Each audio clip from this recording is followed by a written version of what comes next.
Today, we are going back to a Christmas Eve in the 19th century as Bergen Stage's Radio Theater presents O. Henry's story of the true Christmas spirit, of love and sacrifice, the gift of the Magi. $1.87, that was all, and 60 cents of it was in pennies. Pennies saved 1 and 2 at a time. Della counted it for the third time. $1.83, $1.84, $1.85, $1.86, $1.87. It was still the same. And the next day would be Christmas. $1.87 with which to buy a present for Jim. Her Jim. There was clearly nothing to do but flop down on the shabby little couch and howl. So Della did it. While Della's sniffles are gradually subsiding, take a look at the vestibule below, where you will see on the letterbox a card bearing the name Mr. James Dillingham Young. The Dillingham had been flung to the breeze during a former period of prosperity when its possessor was being paid $30 per week. Now, when the income was shrunk to $20, the letters of Dillingham looked blurred, as though they were thinking seriously of contracting to a modest and unassuming D. But whenever Mr. James Dillingham Young came home and reached his flat above, he was called Jim, and greatly hugged by Mrs. James Dillingham Young. That's Della. She has now finished her cry and is looking into the pier glass, attending to her cheeks with a powdered rag. Suddenly, Oh! As she stands before the glass, she pulls down her hair and lets it fall to its full length. Now, there are 2 possessions of the James Dillingham Youngs in which they both took a mighty pride. One was Jim's gold watch that had been his father's and his grandfather's. The other was Della's hair, which now ripples about her, shining like a cascade of brown waters and reaching below her knee. Her eyes are brilliant, but her face has lost its color. Nervously and quickly, she does up her hair up again, slips into her old brown jacket, puts on her old brown hat, and in the twinkle of an eye, she is halfway down the stairs and out on the street.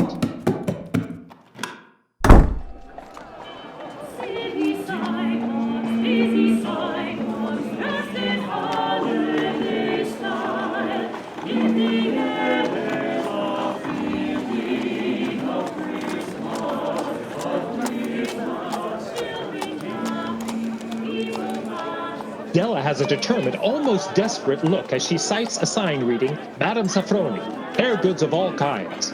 She stops quickly, then opens the door, which leads to a flight of stairs. Della rushes, panting up the stairs and plumb into portly figure of Madame Safroni. Will you buy my hair? I buy hair. Take your hats off. Let's have a set to the looks of it. Down ripples the brown cascade. $20. All right. Only quickly, please. In a few moments, the implacable Madame Safroni and her scissors have done the job. And Della, minus her hair but richer by $20, flees from the store and into the street again. Dashing through the snow in on her open sleigh, o'er the fields we go, laughing all the way. This time, she's looking for a different store, a store in which to buy, not to sell. At last, she finds herself in a department store in the midst of a gay holiday throng. At the jewelry counter, as she's longingly handling a platinum chain, she hesitantly asks, You did say $21, didn't you? Yes, that's what I thought. This is it. This is the present just made for Jim and no one else. There's no other like it in any of the stores. She knows, for she turned all of them inside out. It's a platinum fob chain, simple and chaste in design. Della has made up her mind. I'll take it. With the chain wrapped in a holiday box and clutched in her eager hand, Della finds herself again out on the street.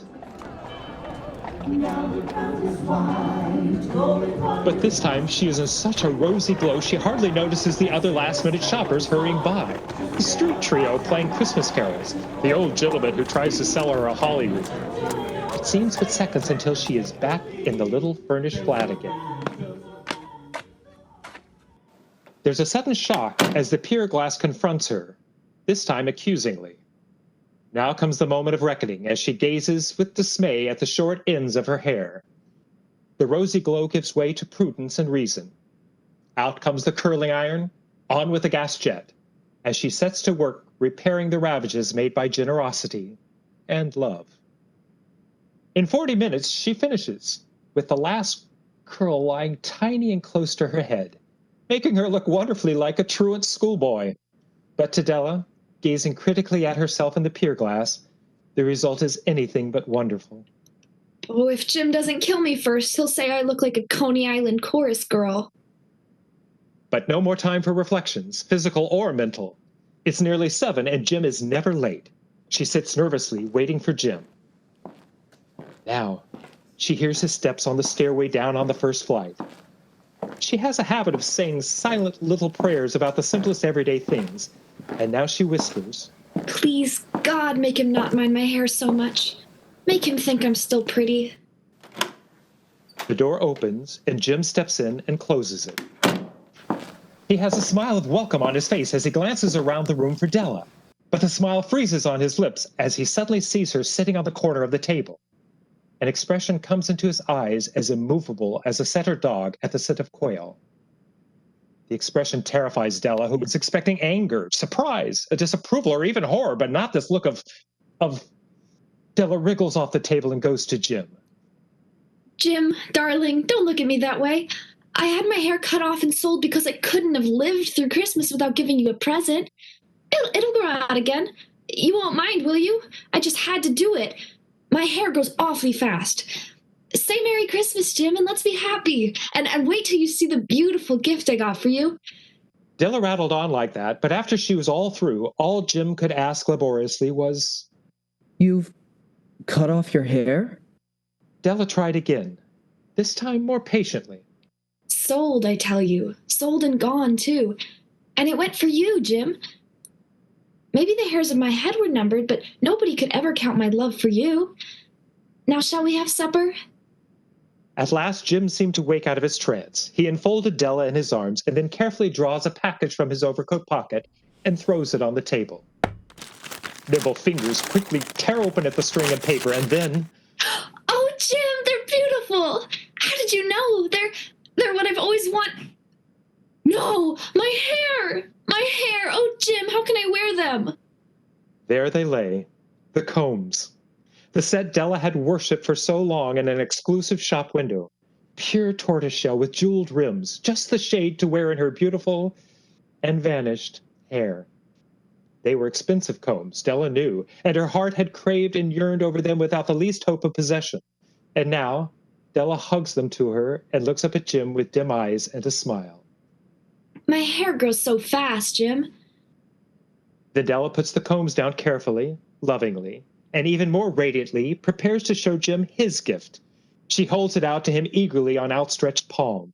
The dull, precious metal gleams and glows entirely satisfied with its own value. Isn't it a beauty, Jim?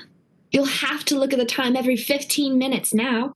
Give me your watch. I want to see how it looks with the chain. For answer, Jim sits down suddenly on the couch. Dell, He says, let's put our Christmas presents away and keep them a while. I sold the watch to get money to buy your combs. Now, how about supper? The Magi, as you know, were wise men who brought gifts to the babe in the manger. They invented the art of giving Christmas presents. Being wise, their gifts were no doubt wise ones, possibly bearing the privilege of exchange in case of duplication. And here I have lamely related to you the uneventful chronicle of two foolish children in a flat who most unwisely sacrificed for each other the greatest treasures of their house. But in a last word to the wise of these days, let it be said that of all who give gifts, these two were the wisest. They are the Magi.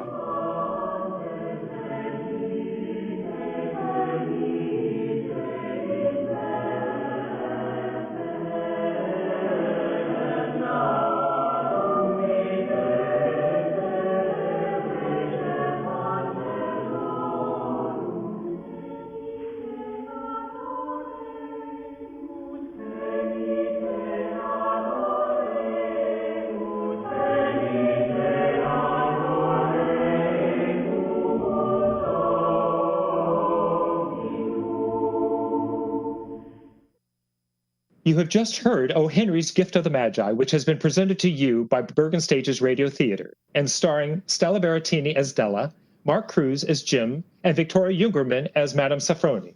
Dean Matson is our recording engineer and sound effects creator. Marianne Coe is our video engineer, and I am Jim Bumgardner, your storyteller. On behalf of all of us here at Bergen Community College, we want to wish you and yours the happiest of the holiday season. Please tune in to another episode of Bergen Stage's Radio Theater soon, and until then, don't touch that dial. And if you do, remember to disinfect it first.